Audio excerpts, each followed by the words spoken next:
Welcome to the IND podcast. I'm your host, Denis Danicic. Like, comment, share, subscribe. Join our growing international community. Now, our main topic today concerns humanitarian corridors. We're going to cover what humanitarian corridors are, how they have been historically used, and the most important question, are they effective? Now, the reason that humanitarian corridors have been a major topic in the general media and social discussion that's occurring around the world today is they have been a major talking point of Russian and Ukrainian peace talks or ceasefire talks that is happening in the Russo-Ukrainian war. Now, essentially what is happening is Russia is offering to establish humanitarian corridors, which would allow civilians inside besieged Ukrainian cities to leave and become refugees or enter other areas which are not under heavy embattlement, either Western Ukraine or Western Europe. Now, Russia's proposed humanitarian corridors, almost all of them lead back to either Russia or its ally in the war, Belarus, which is an important fact that we're going to go back to later. Now, our focus is not going to encompass exclusively the war today. What we're going to focus on is the general idea and the concept of a humanitarian corridor. So let's start with how and when they've been used and exactly what they are. Now, basically, a humanitarian corridor is a form of ceasefire that is used during times of war, agreed between two sides, that allows the civilians of a specific area, this can be a city, a village, a district, or any kind of area that's under heavy siege, attack, bombardment, etc., to leave the city and flee the fighting without being fired on. So there is a promise of ceasefire for the civilians that enter the corridor that they will not be fired upon. Now, the first example in contemporary history where humanitarian corridors were used is Bosnia and Herzegovina. Now, during the war in Bosnia and Herzegovina, many cities, primarily Sarajevo, the capital of BiH, would come under massive attack. And the civilians obviously wanted to leave, valuing their lives, not wanting to die, and additionally not wanting to live under a siege where things like water, food, heat, energy, and everything else is extremely scarce. Now, the United Nations would agree what was called safe areas, or areas of safe passage for the civilians inside these cities in Bosnia and Herzegovina to leave to safety. Now, these have generally been considered a failure. And the reason that I use air quotes when talking about safe areas is they weren't fucking safe at all, okay? These safe areas, or what we call today humanitarian corridors, would be agreed upon by the United Nations and the attacking forces on various cities in Bosnia and Herzegovina. When the civilians would leave in these safe areas, they would get bombed and shot at, which is absolutely terrible. Now, these are the first examples of humanitarian corridors in modern and contemporary history. Now, that does not mean that they haven't been used before. They've actually been used in ancient history, in medieval history, in pretty much every era that war has occurred, which unfortunately is every era of human history. Now, humanitarian corridors are very specifically and particularly used during a siege, or when an occupying attacking force is attacking one specific city, surrounding it, and through a war of attrition, attacking it with bombardment, and not massive dramatic attacks of violence. Instead, creating a war of attrition by cutting off a city from supplies. Now, humanitarian corridors generally serve two purposes, the most common of which, obviously, is taking the civilians inside the city that is under attack and giving them an opportunity to get out. Now, a much less common, though used method or form of humanitarian corridor is also allowing outside humanitarian aid, things like food, medicine, or other necessary equipment for civilians to enter into the city and provide these services. Now, that form of use is less common because most people just want to get out of the conflict zone and not survive inside it.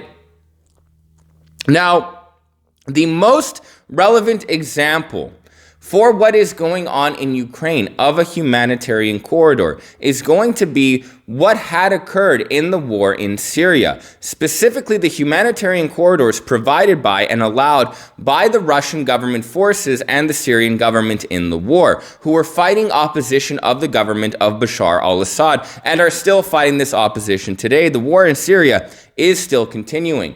Now, humanitarian corridors were utilized in the Syrian Civil War in cities such as Damascus, Homs, Hama, or other areas where there were heavy occupation fighting, and Syrian government forces, along with Russian occupying forces, were attacking, shelling, and bombarding these cities. Now, what would happen is the Syrian and Russian forces would allow the civilians of these cities under their bombardment, and even the enemy combatants, to leave the cities under a certain period of ceasefire. Now, how did these work out? In many cases, these humanitarian corridors would find themselves under unexpected attack from Russian and Syrian forces. So people under siege would be promised a ceasefire and an opportunity to leave the city that was being attacked, enter the humanitarian corridor, be bombed or fired upon. Now, this didn't happen in every case, but when Russian and Syrian soldiers didn't fire upon these people, the opposition forces inside the city itself would attack the civilians leaving, either to prevent people from leaving the city or to make it seem like their own civilians were being attacked by the government of Syria. The reality is from a perspective as a civilian, going through a humanitarian corridor is a major risk that requires trusting the government or the military forces that are typically attacking you. Many civilians don't want to go through humanitarian corridors. Now, despite the frequent attacks that would occur on these humanitarian corridors were a common trend in the war, and tens of thousands of civilians were actually able to leave cities at a time. Millions of people were able to use these corridors throughout the Syrian war and exit the cities and enter another area that was not under attack at the time. But what happened to these civilians today? During the Syrian conflict, the corridors that were established by Syria and the Russian military forces, almost all of them eventually funneled into the province of Idlib. Now, Idlib is the northwesternmost province in Syria. It is kind of its own independent governorate that is being led by anti-Bashar forces. Pretty much all of the opposition in other cities that would use these humanitarian corridors was funneled into the one area of Idlib, which today is the only province that is held by Syrian opposition forces. And it should be noted that Idlib is constantly under heavy bombardment from Russians and Syrian government forces today. And it is still under siege. It is completely surrounded. So what has to be noted is the civilians leaving other cities like Damascus, Homs, Hama, and other cities all across Syria were promised safe shelter, were promised the ability to leave bombardment, had left the cities under attack, and entered Idlib, just another province that is also under attack, leaving one area of bombardment to another area of bombardment, making these humanitarian corridors on paper seem as if Russia was doing its international duty by ensuring that during a conflict, civilians were given every single chance to ensure their safety. But the reality is they weren't. They were just moved around. Now, additionally, it needs to be understood that humanitarian corridors are not something being done by a military force because it cares about the civilians.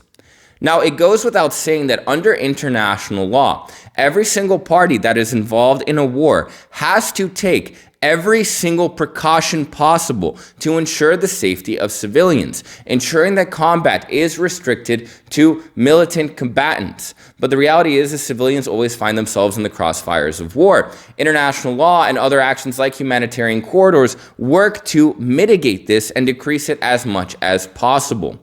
But humanitarian corridors in the Syrian Civil War have been used as a military tactic. Specifically, they have been utilized to contain opposition forces. Now, keep in mind that humanitarian corridors were established in areas around Damascus, in other cities like Homs and Hama, which were major sources of opposition forces. When the massive sieges of these cities, some of which would last years on end, offered a ceasefire for the civilians and even fighters to leave and enter the province of Idlib. These cities were much easier to conquer by Syrian and Russian forces, and all of the opposition has ended up in one very neat and convenient province in northwestern Syria, easy to be utilized and attacked by Russian and Syrian forces. Now, it's very clear that humanitarian corridors serve the general purpose, or at the very least have the premise of being an attempt of getting civilians out of a combat zone. But the reality is they are used as a military strategy to contain opposition forces and put them in one specific area. Now, going back to the situation in Ukraine, Russia has promised the establishment of multiple humanitarian corridors, exiting and leaving cities like Kiev, Kharkiv, Mariupol, and others, Sumy, etc. But the reality is all of these humanitarian corridors lead to either Belarus or Russia, ensuring that the civilians leaving, some of which may actually be combatants hoping to leave the cities under attack or that may be lost, particularly Mariupol, and go somewhere else where they can fight another day. But Russia wants to funnel all of these into Russia or Belarus, the countries that are attacking Ukraine. Now, first and foremost, the civilians are going to be hesitant to run into the arms and seek safety by the people that have been bombing their cities and their country. In addition to this, from a military perspective, Ukraine agreeing to this can compromise future military operations and can actually serve to contain the Ukrainian resistance. Russia's largest fear in the Ukrainian war is the establishment, the development, the evolution, and the growth of a major non-military, non-governmental Ukrainian resistance against Russian military forces. This opposition, this resistance, this guerrilla warfare already exists right now, and it's only going to increase. Humanitarian corridors can actually be a tactic being utilized by Russia to mitigate, decrease this, and stop these efforts in their tracks. Because of this, Ukraine has to be very wary of what is going on. But the purpose of this report was to answer the question of what a humanitarian corridor is. Basically, it's a humanitarian or civil premise or concept that is utilized during times of war, especially during sieges, to give civilians and non-military combatants within a city either the opportunity to leave the combat zone or allow them to be given basic medical necessities that are very, very short during sieges, like food, medicine, water, etc. Necessities needed to live an everyday life. But the reality is humanitarian corridors have developed into a military strategy at containment and moving people and opposition forces around. Let me know what you think in the comments. Should Ukraine work with Russia in the establishment of these humanitarian corridors? Now, I don't want to say, let's not have humanitarian corridors. Let's not trust Russia. Everyone needs to stay home and fight. The reality is civilians in war need to be given every precaution to ensure their safety. But some precautions actually make their lives more dangerous. Let me know what you think. Let's have an open discussion. I'll see you guys next time.